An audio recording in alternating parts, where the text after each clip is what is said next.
সার্বিয়ার বর্তমান রাজনীতিক অস্থিতিশীলতা এর কারণে আসলে আপনাদের ভিসা বা আপনাদের ওয়ার্ক পারমিট বা ফ্লাইট কোনো ইফেক্ট পড়বে কি না, এই বিষয়টা সংক্ষিপ্তভাবে শুধু ক্লিয়ার করব।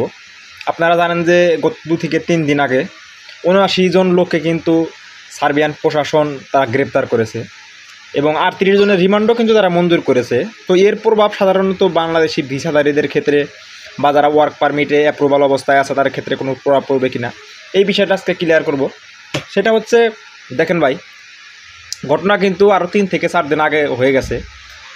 এর মধ্যে কিন্তু এরকম কোনো আপডেট এখনও পাওয়া যায় নাই যে আসলে ভিসা বন্ধ বা ভিসার উপর প্রভাব পড়বে বা আপনার ওয়ার্ক পারমিটের সমস্যা হবে। এখন পর্যন্ত এরকম কোনো তথ্য তাদের গণমাধ্যম বা কোনো নিউজ পেপারে কিন্তু এখনও জানানো হয় নাই। এটা তাদের প্রশাসনিক একটা ব্যাপারের কারণে এটা মূলত তাদের সেখানেই রয়ে গেছে। এটা ইমিগ্রেশনের উপর কোনো প্রভাব এ পর্যন্ত পড়ে নাই। তো আশা করা যাচ্ছে হয়তো বা সামনে পড়বে না, যদিও এই বিষয়টা নিয়ে অনেক এজেন্সি বলতে পারে যে সার্বিয়ায় নানা রকমের সমস্যা হচ্ছে, আপনাদের ভিসা বা আপনাদের পারমিট দেরিতে আসতে পারে। এটা কিন্তু একদম ভুয়া কথা।